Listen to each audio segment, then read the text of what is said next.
voilà internetu KS TV tey nag ñu ñëwaloon leen fi nga xamante ni rek moom mooy Sandiara ñëw waxtaan ak population bi ci li nga xamante ni moom mooy réalisation bi nga xamante ni moom la seen maire nekk di def dañuy ñëw rek fekk ay jeunes yu toog ñu laaj leen li nga xamante ni rek moom la ñu gisee réalisation yooyu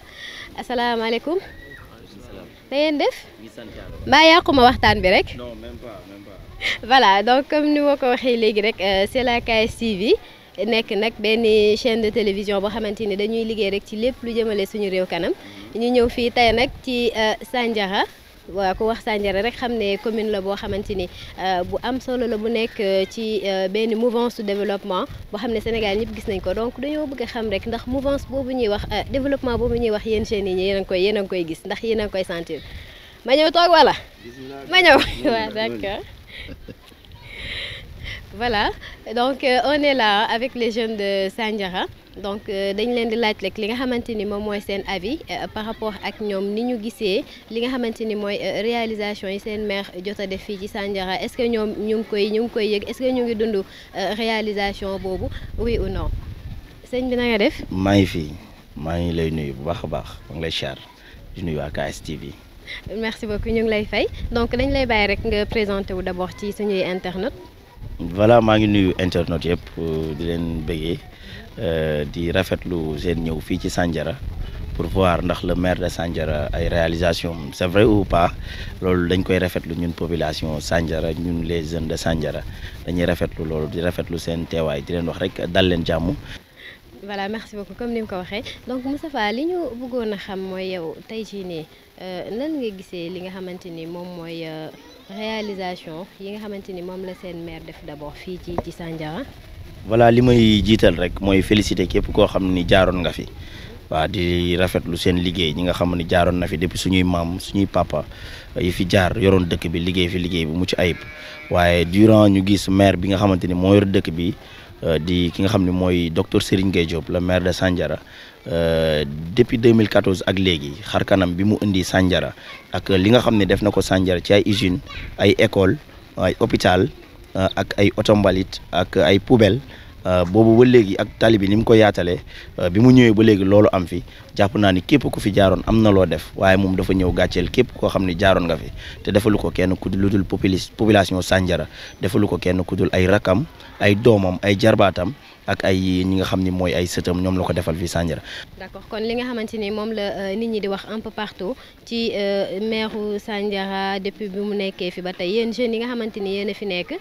comme ni ñu ko waxee tungu ne du teew ñuy nataal yéen a ngi ciy gis seen bopp bu baax. voilà tungu ne du teew ñuy nataal dëgg la ndax man mii rek exemple laa ci ñi nga xamante ni moom la maire jàppale na leen ci liggéey bu am solo bi nga xam moom lay def Sandiara ndax man mi bokk naa ci ñi mu utal liggéey ñuy liggéey kii toog ci sama wet tamit di Ibou Khalil moom it utal na ko liggéey muy liggéey ak kooku na nekk sa ginnaaw it utal na ko liggéey moom it muy liggéey kon yaakaar naa ni ñun fii Sandiara le maire dafa bëgg képp koo xam ne yaa ngi nekk Sandiara rek dëkk Sandiara di doomu Sandiara ngay liggéeyee Sandiara di fayekoo Sandiara di wàcc Sandiara di ñibbi sa kër di fa xëy di gis sa ndey di gis sa baay di fa lekkee di fa naane loolu moom lay xeex moo tax mu ñëw indi politique de développement indi politique boo xamante ni képp kuy jeune dootoo chemin képp kuy jeune da ngay am liggéey te ci biir dëkk bi ngay liggéeyee incha allah kenn ku ci nekk yaa ngi ciy gis sa bopp fii ci Sandiara waaye nag li olof Njaay di wax naan xalangu dajul suuf te léew fi mën di def tamit ak lu mu bari nit ñi dinañu ne des na te des na googu nag dañ la ko yaakaare moo waral ñu naan des na li ñu koy ñaanal rek mooy liggéey bi yàlla na oyof ba keroog ñuy gis kenn koo xamante ne nii mën na lu ëpp li muy def su boobaa moom ci boppam yaakaar naa ni mooy woo ko ànd ak moom liggéey ngir continuer chemin bi nga xam ne moom la commencé lancer biir Sandiara. D'accord parlant de continuité est-ce que gisoo leen benn éventuel wala est-ce que am na possibilité ñu wax d'une prochaine réélection du maire. ba fii may wax ak yow moom su ma la waxee dëgg rek te yàlla tax ci ñi nekk Sandiara ak ñi bëgg a yor Sandiara gisuñu ci koo xamante ni moo gën maire bi fi nekk gisuñu ci koo xamante ne nii doy nga ñu doy gu tax ñu war a mën a yëkkati maire bi fi nekk ba teg la fi waaye nag li ñu koy wax rek paaka moom lu mu daas lu mu ñaw daas ko du ko yàq da koy yokk ñaw ko rek te fas moom lu mu daw labbali ko taxul moo taxaw da koy gën a yokk rek gaawaay li ñu koy wax rek mooy li muy liggéey rafet na waaye nag na xam ni Sandiara ko fal na xam ni Sandiara ñoo ko jox dëkk bi na xam ni population Sandiara ñu ngi ci ginnaawam di ko déglu na lépp loo xamante ni mu ngi ko doon def na ko yokk te gestuwaat population bi ndax amuñu kudul moom ndax doyloo ko yaakaar ko moo tax ñu jël suñu dëkk jox ko comme liggéey bi muy def nii li ñu koy ñaan rek mooy bu mu arrêté ndax léegi gis nga léegi politiciens yi ñu ci bari kaay ma may la xaalis moo gën a yomb kaay ma tabaxal la sa dëkk comme moom bu ñëwee du ñu tabaxal suñu dëkk di ñu defal ay usine du ñu defal ay hôpital di defar ay école xale yi di jàngi mu yokk wàllum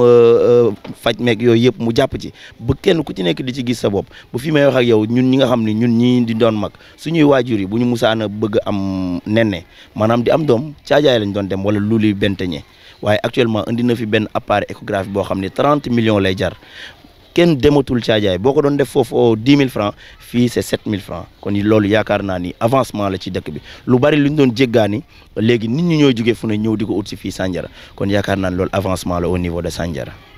wax ci maire moom day nekk loo xamante ne vraiment lu yomb la si man parce que aussi nekk na loo xamante ne du ma ne maîtriser naa ko mais de 100% mais de am na loo xamante ne daal maîtriser naa ko parce que aussi am na lu bëri la nga xamante ne bu fay dem dañ fay ànd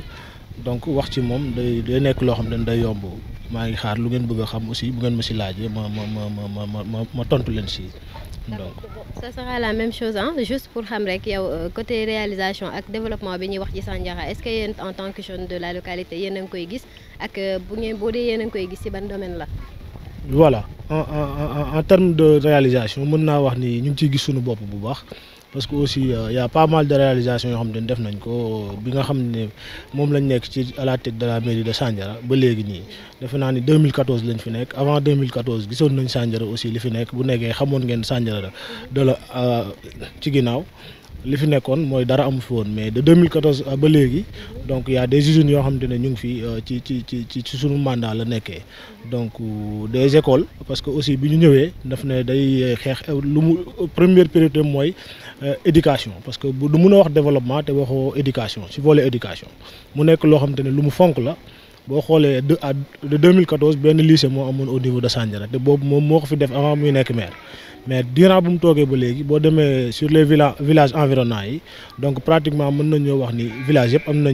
nañ ay lycée ñii am nañ ay CM lu ko dem mën nañoo citer comme exemple le CM Faylar Godegen boo xam ne récemment lañ ko def le CM de Mbourox aussi récemment lañ ko fi def donc au niveau des écoles primaires yi fi nekk aussi amoon ay abri provisoire mais bi ñëwee aussi mu ne dafay wax zéro abri provisoire maanaam abri provisoire yëpp dafay jóge donc de 2014 à léegi liñ fi réalisé ci ay salles de classe au niveau de Sandiara 1 Sandiara 2 Mbourox aussi Mbourox Cissé Kouth Kibik Louli Bentené Sousane donc Faylar mu nekk ay dëkk yoo xamante ne nii ci le volet éducatif dañ doon dox ay kilomètres di ñëw au niveau de Sandiara di fi jàng si mais depuis moom bi mu fi nekkee ba léegi donc ñooñu seen dëkk la leen lycée yi fekk. kon loolu aussi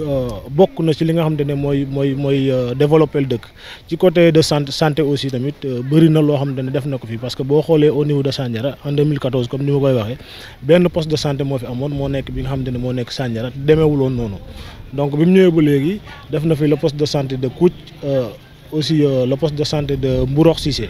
donc récemment lañ ko doon inauguré d'une valeur de 400 millions boo xam ne moo ko fi def au niveau de Sandiara aussi comme ni ko sama confrère bi waxee mu andi fi un appareil échographe d'une valeur plus de 30 millions donc mu nekkoon loo xam ne population bi ñàkkoon na ko léegi loolu nag population bi ñàkkoon mu andil ñu ko mu nekk benn ouf de soulagement bu nga xam ne nii apaisé nañu ko parce que aussi ku ne xam ne ni wér-gu-yaram boo dafa nekk loo xam ne dafa am importance ci dundu doomu aadama parce que nekkatul ay luxe mais loolu nécessité la ci dëkk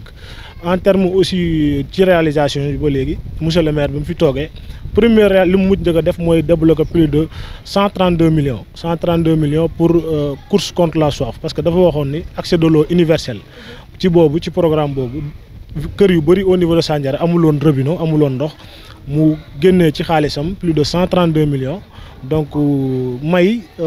kër yooyu noonu kër yu bëri fii ci Sandiara si lañ amee ndox gratuitement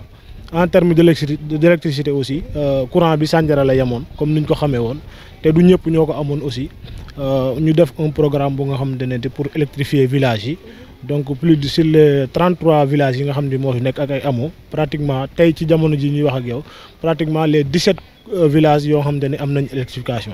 yeneen yi ñu ngi ci en phase d'installation mu nekk ay progrès yoo xam ne vraiment yu am solo la parce que ñun dañoo nekk dans un milieu rural boo xam ne courant dafa nekkoon lu difficile ak ndox ci village environnant yi parce que Sandiara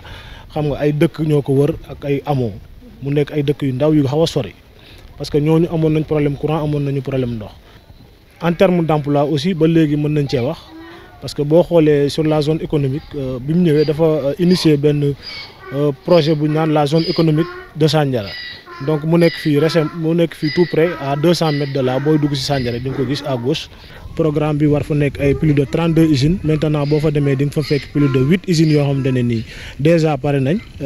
am na ay employés yoo xamante ne ñoo fa nekk ay employés direct ay employés indirect ñi defal am ay embauché ay doomu Sandiara aussi am ñoo xamante ne ñoom ñoo diriger usines yi nekk foofu noonu je peux citer l'exemple de Mody Sow mu nekk suñu confrère aussi nekk suñu morom donc boo demee foofu am na benn usine OCDIS moom moo fa nekk le DG mu nekk loo xamante ne ni c'est des opportunités parce que aussi bu njëkkoon da nga daan jàng am say diplôme am say compétences yëpp nga réunir ko mais pour nga liggéey da ngay dem ba Dakar nga liggéey wala sax doo mën a liggéey parce que famille bi fii di nga fi nekk tool moo fi am bay léegi le fait que ngay jóge fii di dem Dakar di nga am loo fi bàyyi mais le fait que usine bi ñëw doomu Sandiara nga dëkk Sandiara di fi liggéey loolu aussi c'est une opportunité mu nekk loo xamante ne aussi lu am solo la. donc daal li ñuy wax ne maire baa ngi liggéey yéen a ngi ciy gis seen bopp baax et que les projets sont en cours. voilà donc dinañ fi dellu si waat pour xool fi ñu tollu kat. ok merci beaucoup waaw d'accord ñu ngi leen di xaar. allez voilà donc ñu nekk toujours rek fi nga xamante ni moom mooy Sandiara ñu ñëwaat nag ak yéen rek ci ñeneen nit ñi nga xamante ni dinañu gën a apporter ci li nga xamante ni moom mooy réalisation bi monsieur le maire def fii nii ci biir Sandiara donc dañuy bàyyi suñuy intervenant ñu présenté wu rek avant ñu avancer soxna si nuyu naa la. waaye maa ngi lay fay sama doom. voilà donc nga présenté wu ci suñuy internet ak téléspectateur KS TV. waaw auzu billaahi mina seytaani rajiim bismillaahi rahmaani rahiim maa ngi leen di nuyu yéen ñi ma fekk si man maa ngi tudd Soxna Touré mais ñu gën maa xam ci Kumba Touré di conseillère municipal ci mairie Sandiara. d'accord voilà donc madame Touré ñu bëggoon tey xam li nga xamante ni moom mooy réalisation yi monsieur le maire def fii nii ci Sandiara ci lu jëm ci wàllu jigéen ñi. waaw loolu dinaa ci sawar a wax parce que vraiment maire fam ñu fekkoon ak fam ñu yóbbu sori na trop ndaxte ubbil nañu ay financement yu bari yoo xam ne macha allah ñun jigéen ñi ñu ngi ciy jëriñu bu baax waaw ndaxte ubbil ñu financement weesuwul jël ak compte muy caution tegal ñu ca banque ba ne dem leen jëli kenn ku jël doo joxe caution da ngay dem rek jël soo fayee normal jëlaat defal nañu loolu. yeneen réalisation yan. yeneen réalisation mooy usines yi mu def ci dëkk bi macha allah usines yi jigéen ñaa ngi ciy liggéey góor ñaa ngi ciy liggéey ñu dëkk Sandiara ngi ciy liggéey or Sandiara ngi ciy liggéey waaw kon loolu tam maire def na ko Sandiara. donc boo doon jàngat tey situation jigéen ñi autant ak situation jigéen ñi nga xamante ni moom moo fi fekk le maire actuel nan nga koy gisee. waaw yóbbu na jigéen ñi fu sori parce que boobu soo bëggee liggéey da ngay xalaat fooy jëlee financement boo liggéey fooy jëlee fonds booy liggéey waaye fi mu ne nii macha allah ak monsieur le maire fi mu ne nii tout est possible parce que ak da ngay dem def sa dépôt doo xalaat caution xanaa toog xaar rek doo déposé. loo bëgg rek yaa xam da ngay dem rek toog xaar sans problème parce que moom moo garanti ku lu jigéen boo xam ne mi bëgg ngaa liggéey ci ñun jigéen ñi vraiment réalisation mën na ko mën a jàll ci sunu lu ñu xalaat parce que daf ñoo yombalal sunu lépp parce que électrification bi pour jigéen la kenn ku ne soo amee booba frigo yi bari wuñu léegi soo amee financement da ngay xalaat jënd sa frigo yaa ngi ciy liggéey te ci réalisation bi ndox mi yomb na ci ñun. parce que fenn kër gu ne dugal na fa ndox te dërëm doo ko joxe moo lay defal lépp da ngay xëy rek daal di ubbi root kon ñun yaakaar nañ ne tey su dékkoon loxo ah compte demante ñàkk waaye yaakaar naa ne jigéen ñi moom ñëppay ànd ak moom ñëppay ànd ak moom. voilà donc toujours rek ci lu jëm ci réalisation yi ñuy tàll rek suñu micro beneen moment pour mu gën ñoo yaatal rek ci li nga xamante ni mooy les projets en cours ak projets yi nga xamante ni maanaam maire bi tàmbale na ko fii nii maman dañ lay bàyyi nga ñëwal ñu ci côté boobu plus en détail. ok waaw je pense que projet yi bëri na maire bi yi mu fi def bëri na mais am na yoo xam ni c'est déjà là mais am yoo xam ni si c'est des projets en cours parce que déjà. Les femmes du département de Mbour jox na leen fi 6 hectares yoo xam ni dañ koy defar def ko benn usine de transformation des céréales bon ñu ngi bëggaat aussi bu ñu mënoon am boo xam ne dañuy am transformation des fruits surtout les mangues fii daf fi bëri dafay yàqu bon femmes yi aussi comment dirais-je espagnol yaa ngi fi pastèque bi dañ ko doon jëli fu sori di jël ay oto di dem ba yenn dëkk yi di fa jëndi pastèque di ñëw mais léegi il suffit que ñu organiser wu bon à njuq fii am na sa xoosee ngi fi bon li ma la mën a wax ne kii yi nekk fii bëri na quoi femmes yi presque déplacement bi metteetul noonu aussi dans les villages on a accès à l'eau potable. C'est 32 villages, mais presque, je sais que plus de la moitié ont accès à l'eau potable. Là aussi, c'est à saluer. Voilà. Là aussi, c'est à saluer, vraiment. Par rapport ak usine de transformation en céréales bi nan lay demee fan la jógee famille yee ko revendiqué wala maire bi moo leen ko proposé nan la jógee parce que côté boobu c'est un domaine qui nous intéresse parce que bu ñu waxee développement mën naa ni jigéen ñi bokk nañ ci li ci ëpp solo donc usine boobu noonu man suñ ci mënoon a gën a xam peut-être am na ñoo xam ne ñu ngi biir Sandiara amuñu yenn information yi ci usine boobu noonu est-ce que mën nga cee gën a ñëw ci usine de transformation en céréales boobu. Je sais que maîtriser wu ma ko carrément mais jigéen ñi ñoo ko demandé réunion yi njëkk yi maa ngi fi woon àndoon na ak maire bi ak Martine ñu dem ba Joal bi ñuy délibérer terrain bi je sais que délibération bi def nañ ko le terrain est là ñu ngi xaar financement bi waaw financement bi moo des mais kayit yëpp pare na xam nga financer construire mais aussi j'aimerais foofu comme ni maire bi waxee rek ñu def benn par exemple di defa jigéen ñi des séminaires pour ñu xam niñ koy ni transformation yi pour ñu bañ a am problème parce que amoon na ko fi doon def mais continuer wul donc y avait un nit quoi am na lu desoon foofu donc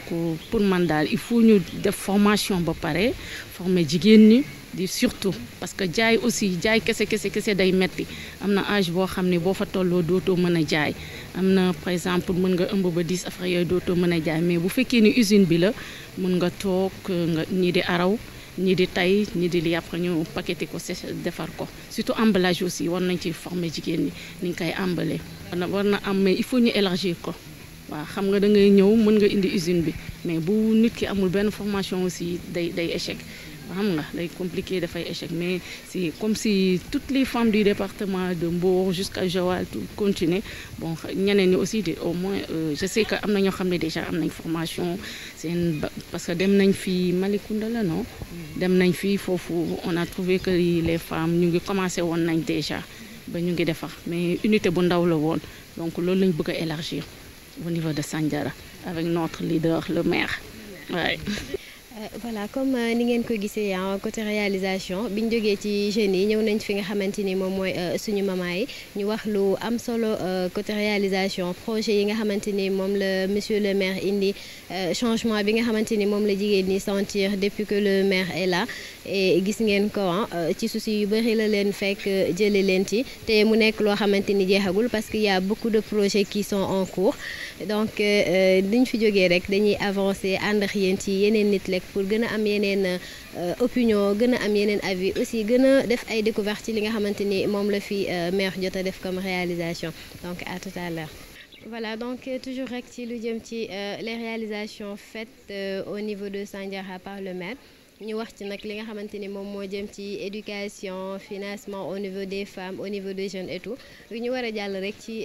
beneen domaine yeneen réalisation ak yeneen personnes donc dañuy bàyyi rek suñu intervenant mu présenté wu après ñu ñëw ak yéen ci réalisation yi nga xamante ni moom la ñu war a expliquer de son côté sëñ bi nuyu naa la. waaw jaajëf maa ngi lay fay naa la mademoiselle. Voilà donc comme ni ma ko waxee léegi rek ñu ñëw fii nii ci Sandiara pour wax ci li nga xamante ni moom mooy réalisation bi maire def dans cette localité ko dañ lay bàyyi nga présenté wu après nga wax ñu tuuti rek li nga xamante ni mooy réalisation yow noo leen gisee ak yow yan mooy réalisation yi nga xamante ni yow participer nga ci wala yaa ngi ci fi mu toll nii. Voilà merci maa ngi lay sant di la gërëm di leen sant di leen gërëm di leen baal àq di leen baalu àq ci fête bi ñu jóge di tabaski bi di ñaanal Sénégal yëpp ñu am jàmm ak salaam mbas mi jóge fii ak activité yi commencé waat wala ñu continuer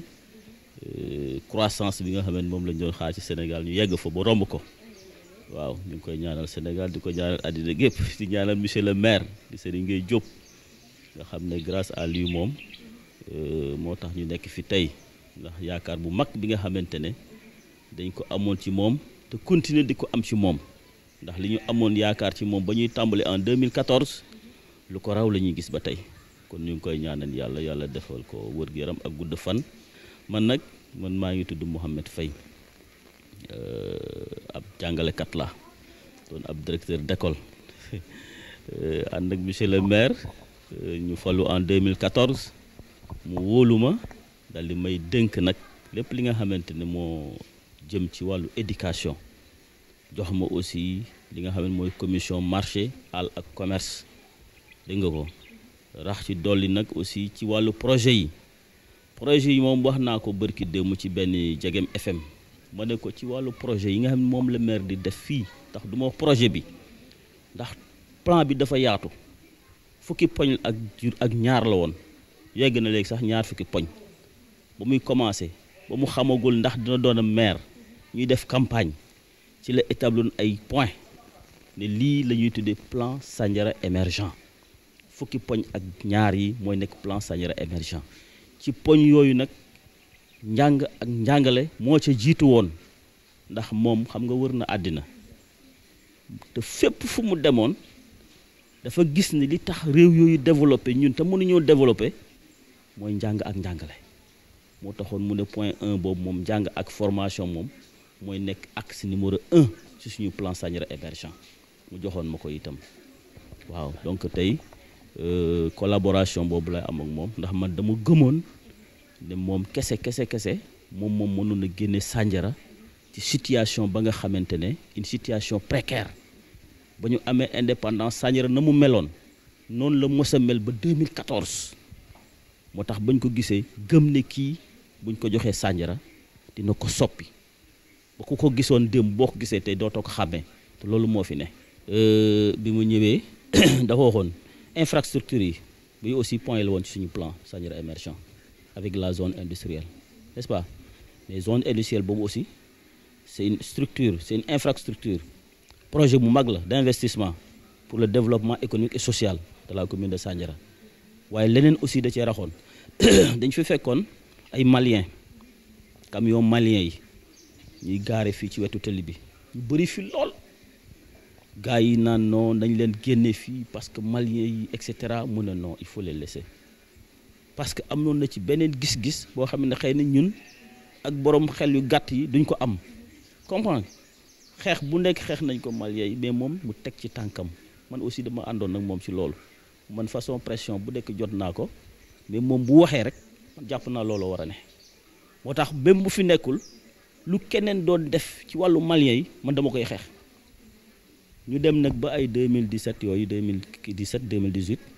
le ministre des transports maliens moom ci boppam jóg ñëw fii ci Sandiara def fi visite ñu gàttandoo ko fële ci EDK mu wax bu am solo gërëm maire sant ko ndax accueil bu mu accueillir maliens yi parce que boo ko xoolee maliens yi fa ñuy jógee bu ñu duggee Sénégal ba bu ñu yegg Ndakaaru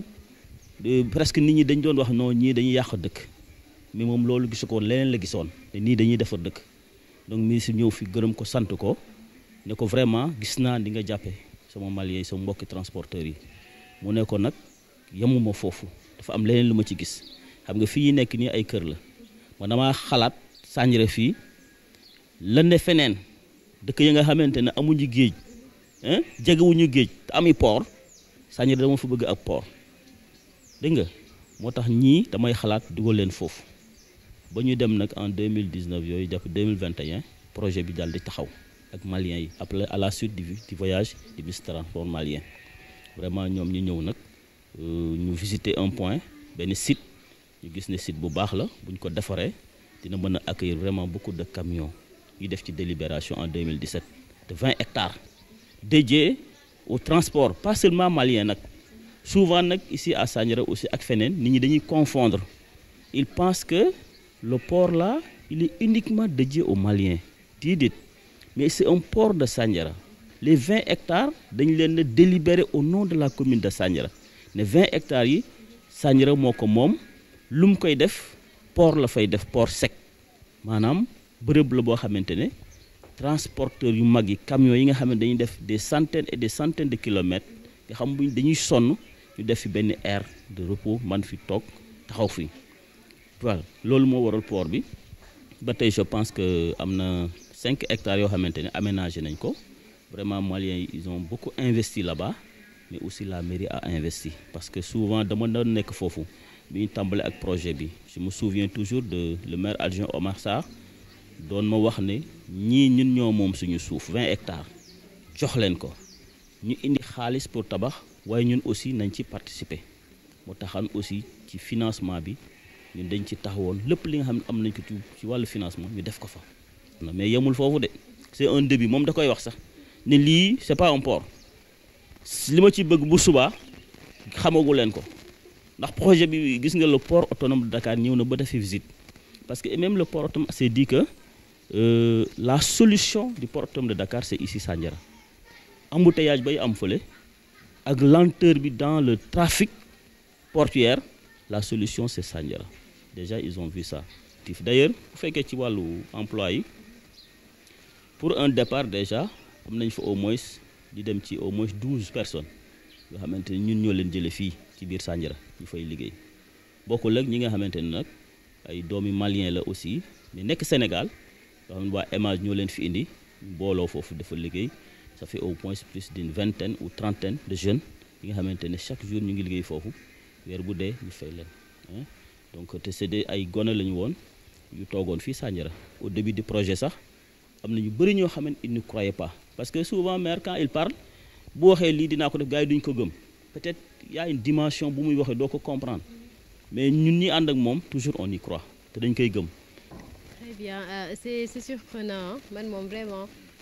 yàgg nañu dégg ay réalisations mais d'une telle envergure je m'y attendais même pas maintenant côté éducation lan mooy réalisation yi nga xamante ni mën nañ koo xam wala mën nga koo expliquer un peu côté éducation. Oui là aussi ça me fait un grand plaisir et toujours dama la koy rappeler que bu ma nekkoon fii di lister benn par benn li ñu def ci wàllu réalisation ci wàllu éducation fi la ñuy fanaan mais dañ laa ci ñamal tuuti voyez xam nga comme dama la ne bi mu ñëwee point numéro 1 bi c'était l'éducation et la formation moo tax bi mu toogee en 2014 fekk nag avant ça bi mu nekk DG loolu dafa nekkoon xelam mu jël xaaj bu bëri aujourd'hui c'est estimé à environ 800 millions de francs mu tabax ko le lycée d'enseignement général bu Sandiara en face EDK noonu bi ngay gis noonu moom moo ko tabax ça fait au moins 800 millions yoo xamante ne moom ci boppam moo ko moom génne ko jox ko mbaa mu lijjanti ko mu jaar ci moom mu indi ko ba mu toll noonu mu tabax lycée bi Macky Sall ñu fal ko en 2014 premier visite am mu ñëw def ko Sandiara ba mu ñëwee ñu def wër dugg CM bi dugg lycée bi maire ne ko Serigne Gueye Diop ne ko lycée bii man maa ko tabax ànd ko ak waa Sandiara ak samay partenaires état mooy tabax mais ay individus ay citoyens tabax nañu école jox nañ la ko jébal ko caabi ci mu kontaan ci lool ne ko mais yow lan nga bëgg léegi kon man ma fayal la ko en tant que président de la République mu ne que li ma bëgg lenn la rek mooy defal ma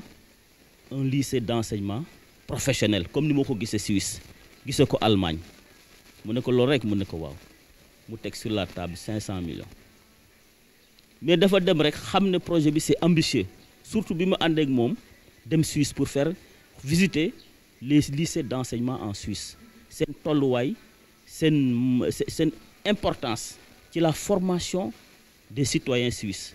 et la création d'emplois en Suisse mu yóbbu ko à 10 milliards de francs CFA pour construction bi le lycée là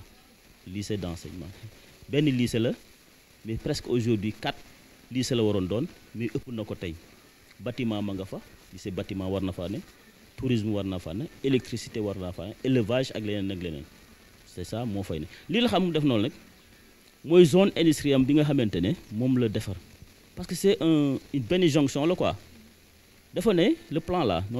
son slogan 1 10 10 une famille 10 4 dans 10 ans loolu pour mu def ko fokk gars yi jàng ñu former leen mais boo leen formé pare nag foog ñu am fu ñuy liggéeyee moo tax mu deewoon nag ba taxawal zone industrielle bi nga xam kenn gëmu ko woon mais aujourd'hui la zone elle est là-bas hein. Il y a plus de 6 usines qui fonctionnent ak ñeneen ñi nga xamante ne ils sont prêts à venir pour faire fonctionner hein. Loolu li ko waral mooy dafa bëgg bu lycée technique bi ak formation bu former ay gone yi bu ñu nekkee en formation boo defee benn fan fii wala ñaari fan li ci def nga def ko usine ba comprendre à la fin de votre formation déjà non seulement théorie bi dina dugg mais pratique bi dina dugg mais le lieu aussi pour nga am liggéey déjà c'est acquis parce que fa nga doon defee stage di dem di ñëw say capacité ay say performance dañ ko xam kon boo paree formation au lieu ñuy dem di ko wuti feneen dañ lay jël dugal la foofu kon formation bi ak emploi bi c'est sur place mais yemuñu foofu ah mu ne léegi boo xoolee moom il a pris l'exemple sur lui ah da leen jóge Faylar di jàngi Mbuur mbaa pour jàng tax mu jóge fii dem ba Kaolack gis nga distance boobu xool na ay moromam ba muy am bac c'était presque l'unique le seul dans toute la commune de Sandiara ou commune rurale de Sandiara 22 ou 33 villages aujourd'hui il était le seul à avoir le bac dans cette année-là mu ne ça c'est pas normal hein lan moo ko waral c'est parce que nos enfants ne trouvent pas des lieux idéaux ou des lieux idéaux bien sûr pour faire leur apprentissage parce que boo bëggee dox 10 kilomètres gontu dem ñëw mais li nga jàng balaa nga yegg ci kër gi mu rot la fàtte ko n'est-ce pas mu ne nag il faut que ñu fexe bu dul dëkk bu nekk sax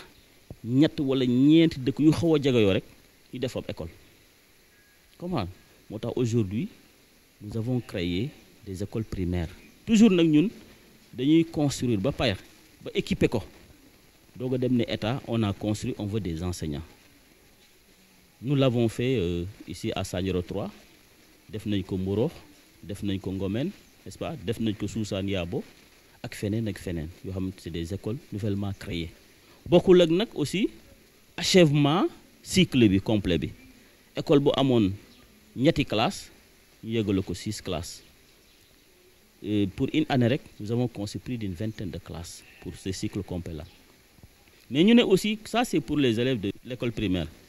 mais il y avait un seul lycée mu nekkoon lycée bi Sandiara mu ne il faut construire aussi des CEM de proximité vous voyez ñu ne léegi lycée bi Sandiara il est un lycée mixte ñu fekkoon fi benn CM à Louli Benteñe ñu ne il faut que ñu ériger ko en lycée mixte ñu fexe ba loolu am ñu ne Suusaan sore na de l'autre côté là il faut ñu créer fa un CM ñu créer ko tabax ko ñu ne ba tey des na Faylar rek Suxem zone bi war nañu am beneen CM ñu créé waat CM tabax ko yàgg na ñu commencé nañ ñu ne non il y a les élèves de Mboro qui font 6 kilomètres pour aller à Louli Benteñe il faut ñu créer un CM créé waat un CM ça fait au moins 5 CM yoo xamante ne tabax nañ ko jëbal ko état bi pour uniquement que suñu élèves yi admis en 6e ñuy xëy dem CM ñib si seen kër te duñu def plus d'1 kilomètre. Point de vue des infrastructures éducatives, ça, c'est nous qui l'avons fait ici. Donc, vraiment, dans ce système-là, et les murs de clôture aussi, parce que souvent, comme je suis enseignant, je sais l'école est clôturée. Également, en plan de clôture, nous avons clôturé dans Suxem. Suusaan boobu noonu CM bi ñu ngi koy clôturer Faylar ñu ngi koy clôturer n'est-ce pas Louli Sindiane clôturer nañ ko ak feneen ak feneen ak feneen sur le point de l'éducation loolu nekk na loo xamante ne c'est des réalisations yoo xam ne def nañ ko bokkul nag ak li nga xamante ne mooy l'appui aux étudiants xam nga je pense que étudiant boo waxal tey wala man boo ma laajee wala nga laaj Aliou ñi nga xam ne demoon nañ université dans les années 1995 yooyu et te diront que suñu bopp ak suñu papa ñoo ñu yore woon foofu mais aujourd'hui dañ ko tàmbale de 1 million en 2014 tey nous sommes en 2021 10 millions de francs CFA la ñuy subventionner nos étudiants pour permettre la ñu jël ay appartements à Dakar à Thiès ak feneen pour am fu ñu dëkk pour une prise en charge ça nous le faisons également pour nos étudiants parce que coono ba ñuy daj Dakar ñun xam nañ ko également boo demee Dakar bëgg a jënd ticket bëgg a loger mbaa nga nekk ajak-jak Géejawaay bëgg a ñëw à l'université oui ça c'est un véritable casse-tête hein. Voilà, donc nous on s'est dit que surtout étudiants yu jóg a yegg si ñooñu moom nu mu tudd impérativement il faut les loger près du campus universitaire. Aider leen aussi assister leen du point de vue de l'alimentation pour ñu mën a def un enseignement. Moo tax aujourd'hui chaque année nous avons plus de 1000 étudiants. Je pense aujourd'hui à l'université li ñu fa am ci ay étudiants ça fait plus de 1000 étudiants de 2014 à aujourd'hui. Machallah, comme je l'ai dit hein, je pense que bi pa moom bu ñu fi toogee di continuer les réalisations faites par le maire duñ fi jógee hein. Donc je vous remercie monsieur Faye pour les explications, c'est très clair. Et comme ni ma ko waxee ñi nga xamante ni dañ doon dégg un Sandiara émergent dinañ ci gën a am lu leen leer d'après liñ fi jot a wax yépp. Donc à très bientôt pour yeneen réalisation.